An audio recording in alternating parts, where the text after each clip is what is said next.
Occupational English Test. Listening Test. This test has 3 parts. In each part, you'll hear a number of different extracts. At the start of each extract, you'll hear this sound. You'll have time to read the questions before you hear each extract, and you'll hear each extract once only. Complete your answers as you listen. At the end of the test, you'll have 2 minutes to check your answers. Part A. In this part of the test, you'll hear 2 different extracts. In each extract, a health professional is talking to a patient. For questions 1 to 24, complete the notes with information that you hear. Now, look at the notes for Extract 1. Extract 1, questions 1 to 12. For questions 1 to 12, complete the notes with a word or short phrase that you hear. You now have 30 seconds to look at the notes.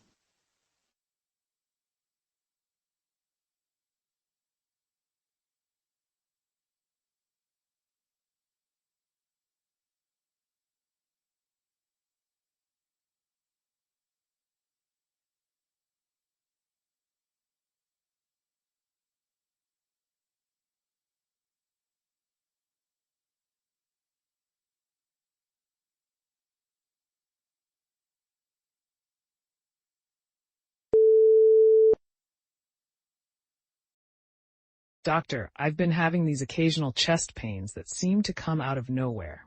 They sometimes shoot through to my armpit and back, and there's this numbness that starts at my elbow and goes all the way to my fingertips. It's really uncomfortable, and it happens in certain positions like when I'm driving or trying to sleep. I see. How often do these episodes occur, and how long do they last? They happen maybe a couple of times a week. Each episode can last from a few minutes to over an hour. It's pretty unpredictable, and honestly, it's starting to worry me a bit. Understandable. You also mentioned issues with weight gain. Can you tell me more about that? Yes, I've gained about 40 pounds since October. I haven't changed much in my diet or daily routine, so I'm not sure what's causing it. It's unusual for me to gain this much weight in such a short period. Okay, we'll definitely look into that. Have there been any changes in your eating habits or stress levels that might have contributed to this weight gain? Not really, doctor.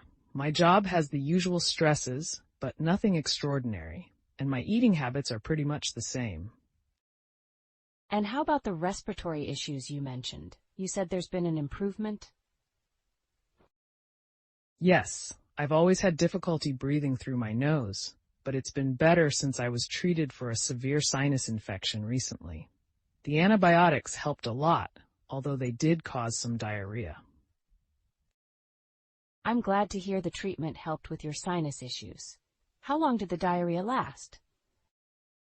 It went on for a few days after I finished the antibiotics. It was quite bothersome, but it's settled now. Good to know it's resolved. Let's discuss your vision concerns. You mentioned it has deteriorated over the past year? Right? Everything seems a bit blurrier, especially when I'm reading or trying to focus on small details. I haven't had my eyes checked yet, but I know I probably should. Yes, it would be a good idea to get your vision tested. Now let's move on to the lab results and other tests. Your blood pressure is a bit high at 135/85 mmHg, which could be contributing to some of your symptoms. Your heart rate and other vital signs are stable, which is good. The blood work, including your CBC and metabolic panel, is mostly within normal limits, which is reassuring. Your cholesterol levels are a bit high, with an LDL of 140 mg and triglycerides at 180. Your thyroid function tests are normal.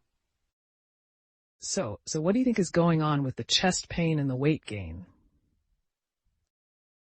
Based on your description and the tests, the chest pain could be musculoskeletal, given its association with certain positions. However, we should keep monitoring it closely because of its nature and your family history of heart issues. As for the weight gain, it could be a combination of factors, including metabolic changes, dietary habits, or other underlying conditions. We'll need to keep an eye on your thyroid and cholesterol levels. Okay, what should we do next? First, I'd like to start you on a structured exercise program and a diet plan to help manage your weight and improve your cholesterol levels. I'm also going to refer you to a cardiologist to further evaluate your chest pain and ensure there's nothing more serious underlying these symptoms. We'll do a follow-up in a month to see how you're doing with the weight management and check your cholesterol levels again. If your symptoms change or worsen in any way, I want you to contact me immediately. That sounds like a plan, doctor. I'll start with the changes and see the cardiologist. Thanks for helping me figure this out. You're welcome. It's important that we stay proactive about these issues. I'll see you in a month, but don't hesitate to reach out if you need anything before then.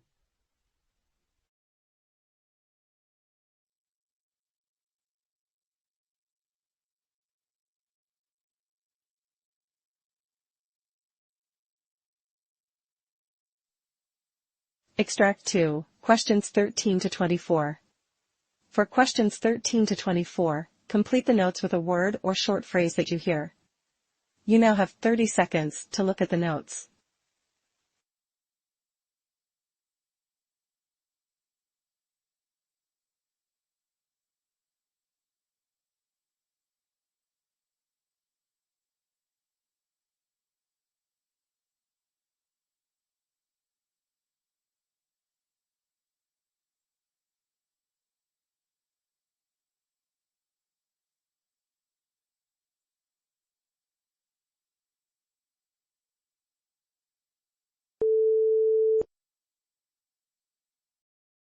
Doctor, I've been feeling this overwhelming fatigue more frequently. It just hits me out of nowhere, and I can barely get through my day. It's been hard managing this along with my other health issues. I stopped working because my job was too physically demanding, and I just couldn't keep up anymore. I understand how tough this must be for you. Let's go through your symptoms and history in detail to see how we can better manage your health. Tell me more about your experiences with your liver condition and diabetes. Well, I was diagnosed with hepatitis C a while back. I went through treatment, but it didn't work. After some tests, I was told I'm in the final stages of cirrhosis and level 3 hepatitis. I've had a liver scan and biopsy, which confirmed there's significant damage. It's probably why I feel so fatigued all the time. My diabetes isn't helping either. It's a lot to juggle with the insulin and monitoring my blood sugar. Thank you for sharing that. It's important for us to keep a close eye on both your liver function and your diabetes management. How have you been managing your diabetes? I take insulin glargine every day, 25 units, and metformin twice a day. I check my blood sugar levels regularly, but sometimes they're still higher than I'd like. My last HbA1c was 7.1%, so I know it's not ideal. It sounds like you're taking the right steps to manage your diabetes, although achieving more stable control is a challenge. How about your chest pain and your medications for that? I get this occasional chest pain. It can be pretty scary, but the nitroglycerin helps quickly when it happens. I keep it with me all the time, just in case. That's prudent. Keeping nitroglycerin on hand for chest pain is important. You mentioned earlier about your interest in alternatives for pain and anxiety management. Yes, I've been trying to manage my pain and anxiety without resorting to opioids and benzodiazepines. I heard about medical marijuana, but it's not available through the VA here. I just don't know what other options I have that could help. I see. That's something we can discuss further with the mental health department to explore safe alternatives for pain and anxiety management. Now tell me about your glaucoma and the dryness in your eyes. The doctors said my glaucoma is mild, and they're just keeping an eye on it for now. My eyes have been quite dry, though, and it's uncomfortable. I used to have eye drops for it, but I haven't used any in a while. Keeping your eyes comfortable is also important, especially with glaucoma in the picture. We'll make sure you have the right eye drops. Let's summarize your main concerns and our plan moving forward. You've mentioned severe fatigue, managing diabetes, liver health, chest pain, and your interest in alternative therapies for anxiety and pain management. We also need to address your eye health. Yes, that covers everything. It's a lot, but I'm hoping with the right plan, I can manage these better. Based on our discussion and your medical history, here's our assessment and plan.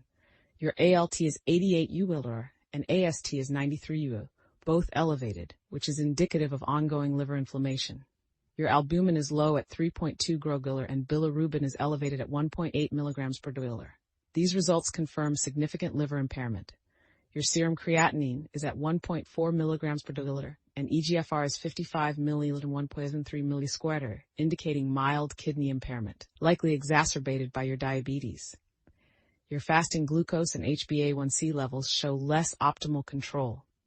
We need to continue monitoring and possibly adjust your diabetes management. Continue using nitroglycerin as needed.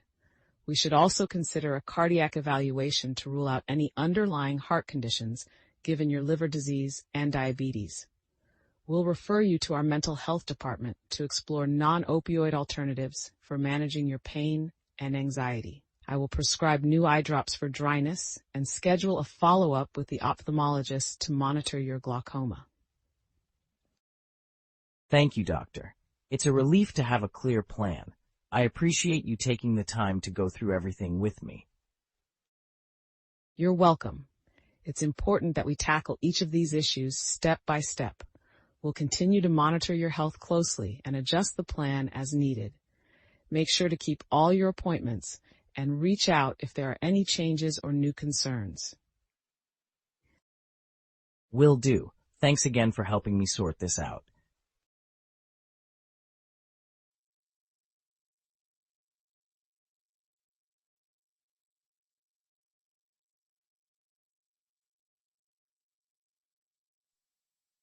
That is the end of Part A. Now look at Part B. Part B. In this part of the test, you'll hear 6 different extracts. In each extract, you'll hear people talking in a different healthcare setting.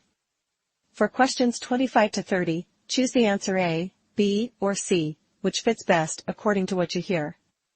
You'll have time to read each question before you listen. Complete your answers as you listen. Now look at question 25.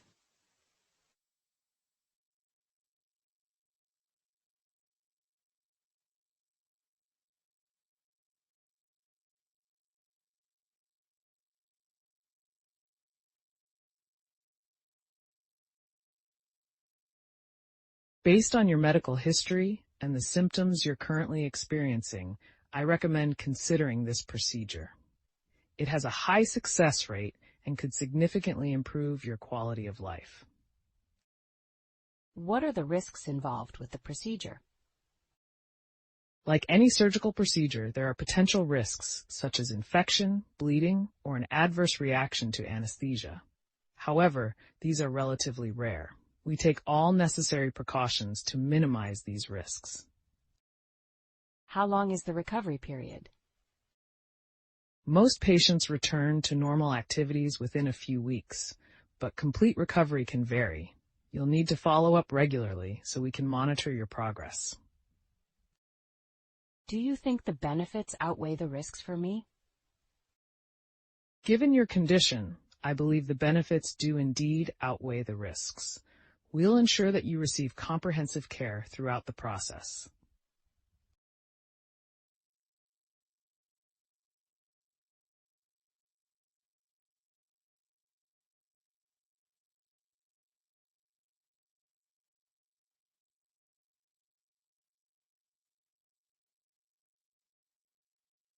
Now look at question 26.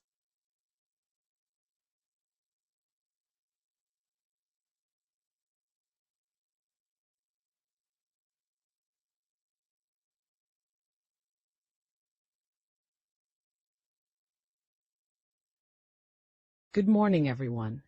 Today, I'll be discussing the importance of hospital accreditation and how it impacts our facility. Accreditation is a sign of quality and reliability, showing that our hospital meets certain standards of care. Going through the accreditation process involves rigorous evaluations and frequent reviews, which help us improve our services and patient safety protocols. It's crucial for maintaining public trust and funding. Each department plays a vital role in this, from maintaining records accurately to ensuring that patient care protocols are followed. Your efforts are essential.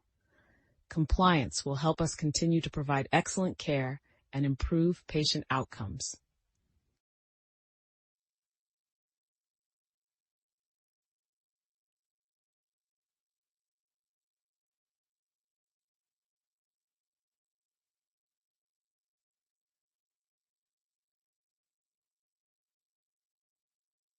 Now look at question 27.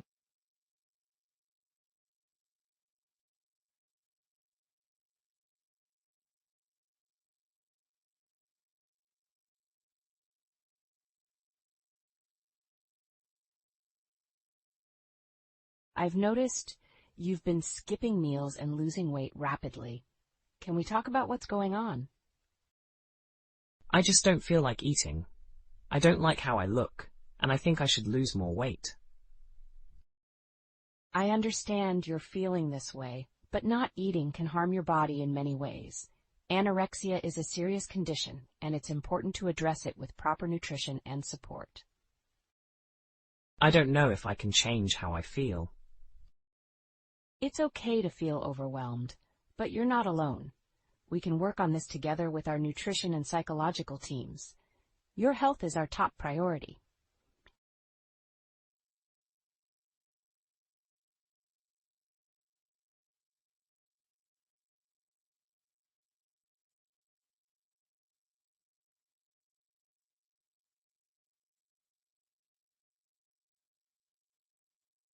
Now look at question 28.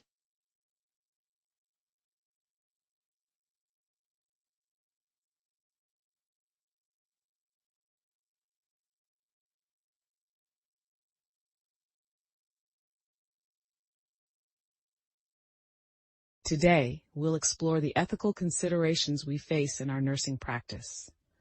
Ethics are foundational to our profession, guiding our decisions and interactions with patients.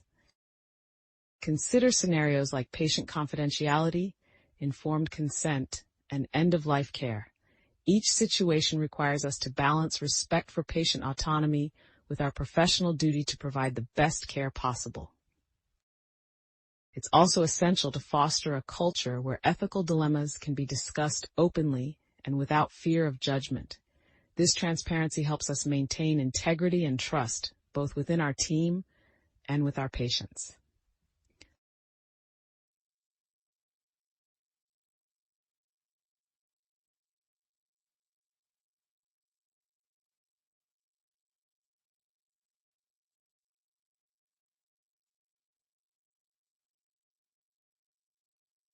Now look at question 29.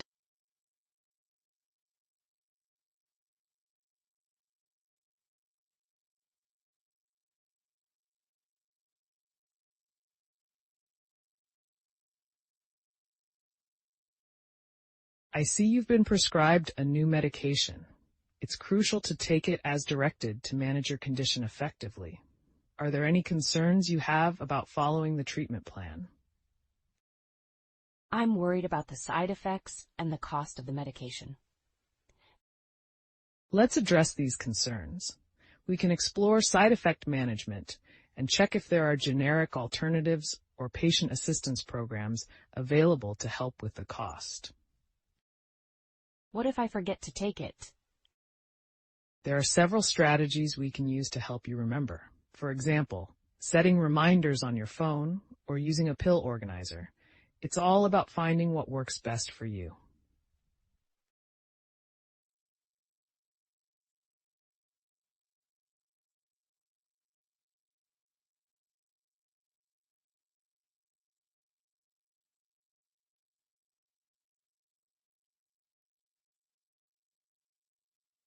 Now look at question 30.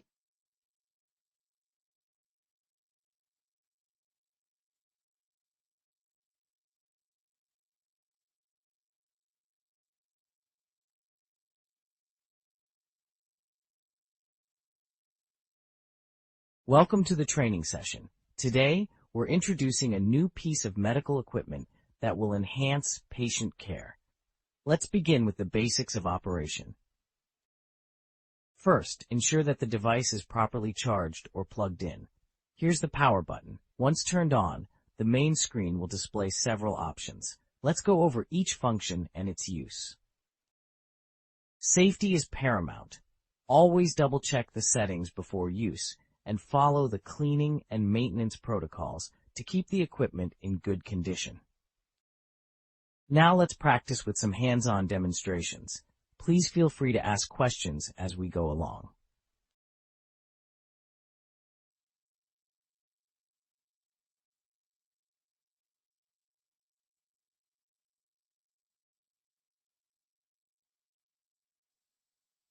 That is the end of Part B. Now look at Part C. Part C. In this part of the test, you'll hear two different extracts. In each extract, you'll hear health professionals talking about aspects of their work. For questions 31 to 42, choose the answer A, B, or C, which fits best according to what you hear. Complete your answers as you listen. Now look at extract 1.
Welcome to today's healthcare discussion focused on the hyperacute management of stroke, a critical and time-sensitive condition that demands rapid and precise medical intervention.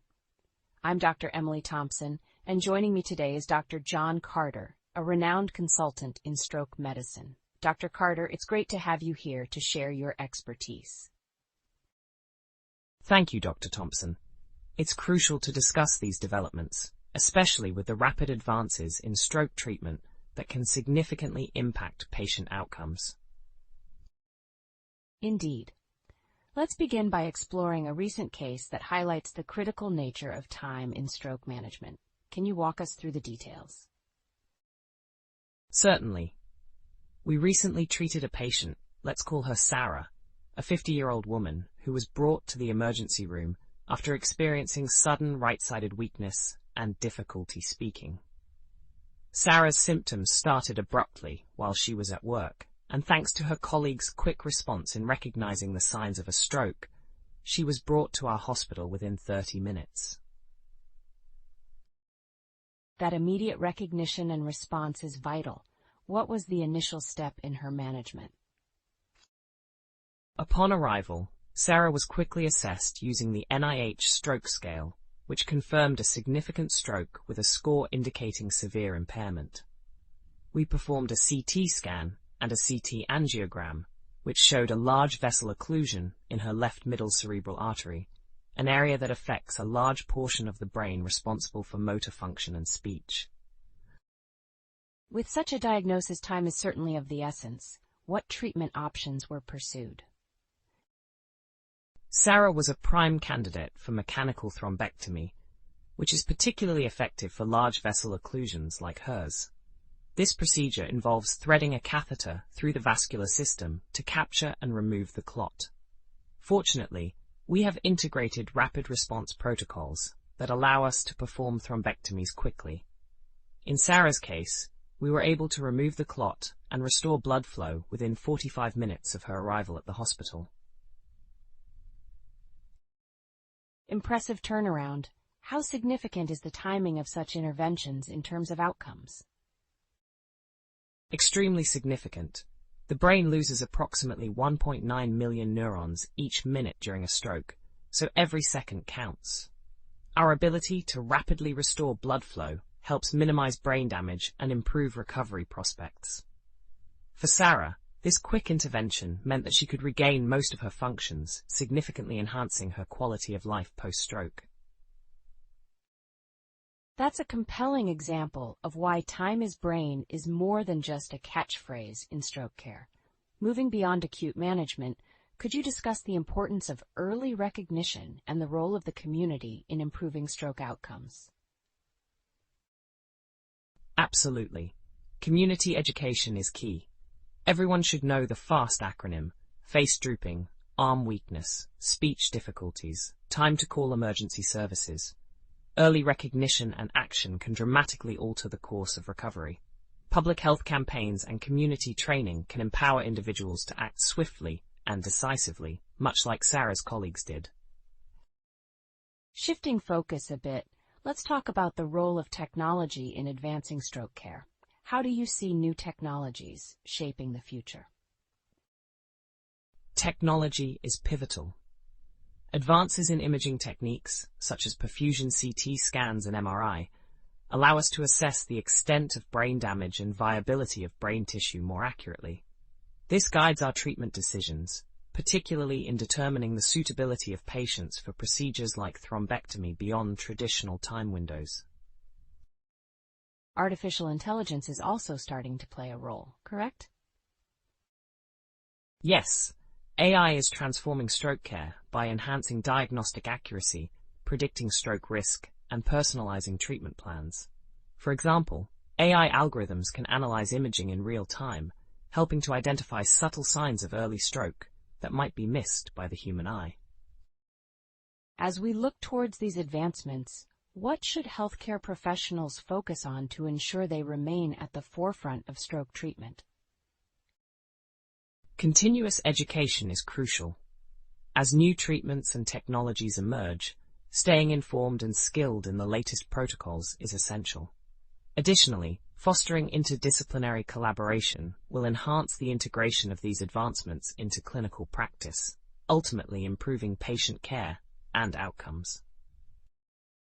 Dr. Carter, thank you for sharing your insights and experiences in managing hyperacute stroke. To our listeners, we hope this discussion underscores the importance of rapid response and advanced treatments in saving brain function and improving lives. Thank you, Dr. Thompson. It's been enlightening to discuss the dynamic field of stroke management and the profound impact of timely, coordinated care. Here's to continuing advancements in the field.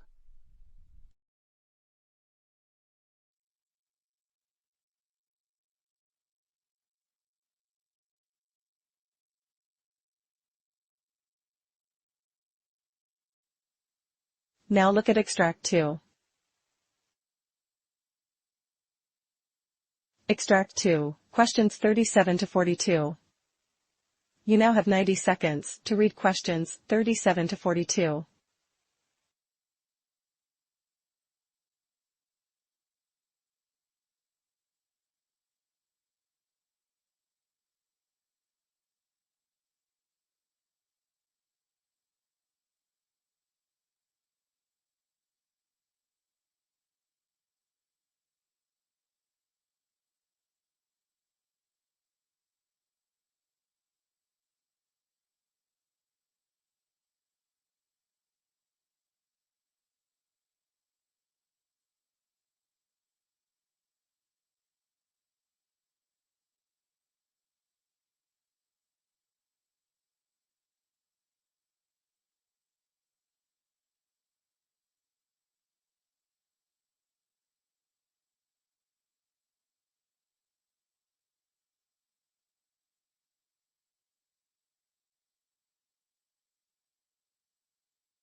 Today, I will be discussing an increasingly pertinent topic in modern healthcare, multimorbidity and its impact on patient care. The management of patients with multiple chronic conditions poses a significant challenge for both healthcare systems and providers, affecting the quality of care and increasing the burden on patients and resources. I'll also illustrate these points with a relevant case study from a recent patient. To start, multimorbidity is defined as the coexistence of two or more chronic health conditions within an individual. This can include a combination of chronic physical diseases, mental health disorders, and age-associated conditions. Research from Harvard Medical School highlights that patients with multimorbidity are more likely to experience decreased quality of life, increased healthcare costs, and complex therapeutic regimens, which often require careful coordination. A case that exemplifies the challenges of managing multimorbidity involves a patient I'll refer to as Mr. Smith. Mr. Smith, a 68-year-old male with a history of diabetes, hypertension, chronic kidney disease, and recent depression, represents a typical example of multimorbidity. His treatment regimen included multiple medications: metformin for diabetes, lisinopril for hypertension, and a newly prescribed antidepressant. Mr. Smith faced significant challenges managing his complex health needs, which were exacerbated by his limited health literacy and socioeconomic status. A female at knee of the critical issues we encounter with patients like Mr. Smith is what we term the burden of treatment. This term refers to the workload of healthcare management borne by patients and the impact this has on their functioning and well-being. For Mr. Smith, managing 3 chronic illnesses involved frequent visits to multiple specialists, numerous medications with various schedules and side effects, and significant lifestyle adjustments. The complexity of his situation is compounded by the need for coordination across various specialists and primary care providers. Unfortunately, the current healthcare system, often siloed and fragmented, fails to adequately support this level of integration. Harvard researchers advocate for a model of care that is more tailored to the needs of patients with multimorbidity, proposing an integrated approach that emphasizes the importance of holistic treatment plans that address all of a patient's conditions in a coordinated manner. In Mr. Smith's case, effective management would ideally involve a case manager or a primary care provider acting as the central point of communication among specialists. This healthcare professional would oversee the entirety of Mr. Smith's treatment plan, ensuring that all aspects of his healthcare are considered in conjunction rather than in isolation. Such coordination can help in mitigating the risk of adverse drug interactions, redundant testing, and conflicting medical advice. Another crucial aspect of caring for patients with multimorbidity involves shared decision-making. This process respects the patient's preferences, needs, and values, and involves them in their own care. For Mr. Smith, this would mean regular discussions about his treatment options, the risks and benefits of various interventions, and respect for his personal treatment goals and quality of life considerations. Lastly, technology and health informatics play a vital role in managing multimorbidity. Systems that provide comprehensive patient records can greatly enhance communication among providers. For example, electronic health records that are accessible to all of Mr. Smith's healthcare providers could facilitate better treatment planning and coordination. Managing multimorbidity requires a multifaceted approach that considers the complexities of individual patient cases. It necessitates a shift from a disease-centered approach to a more patient-centered framework, where the focus is on comprehensive care coordination and patient engagement in their health decisions. As healthcare professionals, our goal should be to reduce the burden of treatment and improve the overall quality of life for patients like Mr. Smith, ensuring they receive effective, personalized care.